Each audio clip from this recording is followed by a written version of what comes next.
Hi there, Kumar Data Train here with Agile Meridian.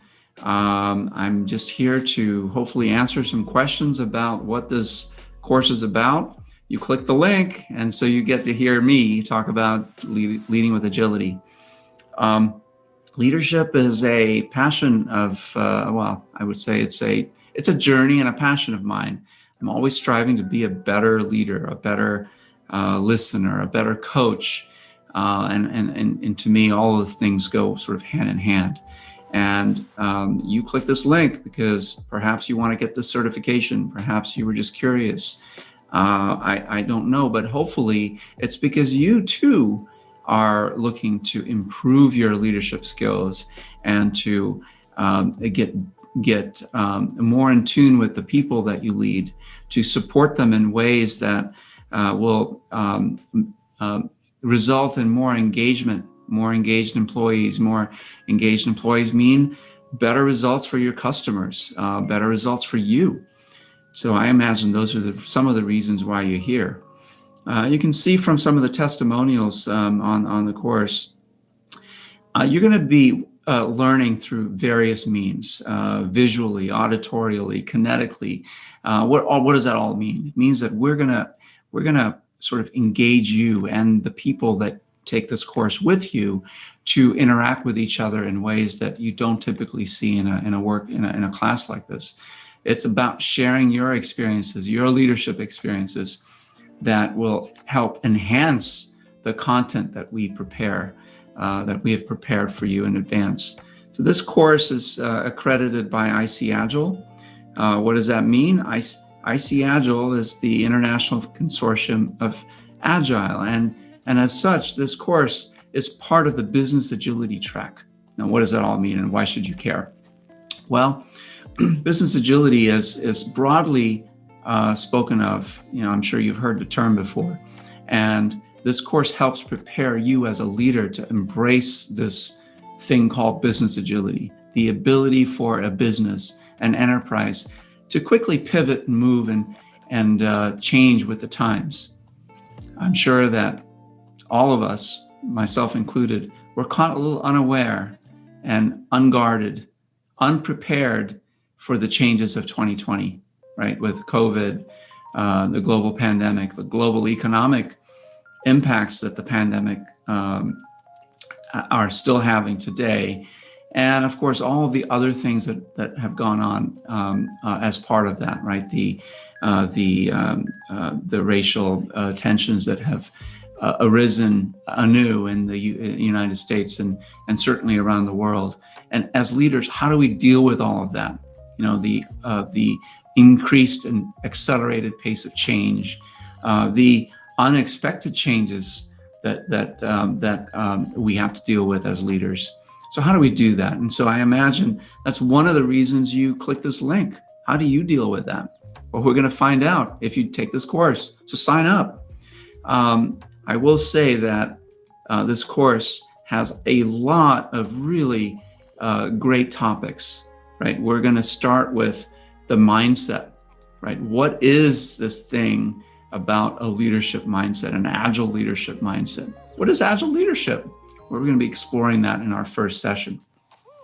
We're going to segue quickly into globalization and organizational agility, which really is another word. It's different from business agility, where business agility is really about the ability of your business, your company to pivot and change and provide value for your customers, where organizational agility is more internal within your company, sort of enhancing the structures that allow for business agility to happen, right? We're going to move quickly into session 2 into personal agility. This whole course is really about personal agility. What do you do as an individual? What can you do to improve your leadership qualities, to be aware of your leadership style, the one that you most often lean on, and then be aware of other styles that are out there that you could sort of apply on a more situational basis. We're going to explore your values and principles and how you bring those with you to work. How you manifest those values and those principles. And of course, we're going to relate it to the Agile values and principles. We're going to quickly move into session 3 into what makes a learning organization, what allows for learning to flow between individuals in a company, on a team, what it allows for that knowledge to flow between teams, between departments, between divisions, and permeate through the organization.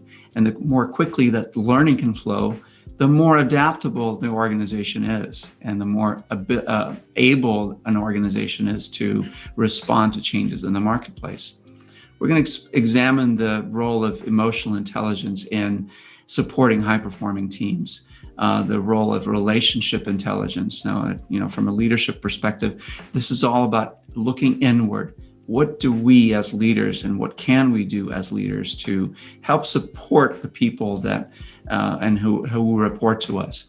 Or as aspiring leaders, what about the impact of your influence? Maybe you don't have a team that you lead, but what you do have is your influence. So how can you increase it? How do you use your influence to, again, it's not about manipulation, it's about influencing for the good of others, right? And so we're going to be talking about that. Giving, receiving feedback, having crucial conversations, that's the topic of our 4th session. And then we get into our 5th session. We're going to be getting into leader as a coach, right? So the leadership style, coaching style, we're going to practice actually in our session. How do we practice being a coach? We're going to explore our mental models and really, it's really being more aware of them and being able to understand when we are understanding the world through a mental model that we've created, and how to be more open to other mental models. And then finally, the art of storytelling. That's again in session 5. How leaders can use storytelling as a means to reach lots of people, influence lots of people. So the best leaders in the world are also great storytellers. So how do you improve your ability to do that, to make use of that skill? And then we close out the session, this course really with change models. What are the change models that are out there, from Cotter to lean change, and how do you apply them in not only in your personal growth, but also in how you support your organization and your team. And so we'll end our journey here with a leadership open space, which allows all of you in our class to explore the different things that you've learned and how you plan to use them as you go back to your workplace and practice it. Now, this course, it's very intensive. It's over 3 weeks. There's a lot of activities and work that you will be doing asynchronously, so not in class with us. So we will be setting you up with access to a learning management system where you will get to interact with some of the content. You'll have assignments you will need to do with your peers at work who may or may not be in class. And then when you come to class, to our live online sessions, we'll be discussing all of the work that you did. So it's a commitment on your part to not only do the work, but also come to class having done the work, so that we can discuss what you've learned and how you can apply it. So I hope this video has provided you a little bit of a sneak peek into the type of experience you can expect to have in the class. And I hope you sign up, because you won't know all the goodness that you will gain from this unless you sign up and unless you join us on this journey. So I hope to see you soon. Thank you very much for watching. If you have any questions, you can always reach me on LinkedIn. All right. Thanks a lot. Bye-bye.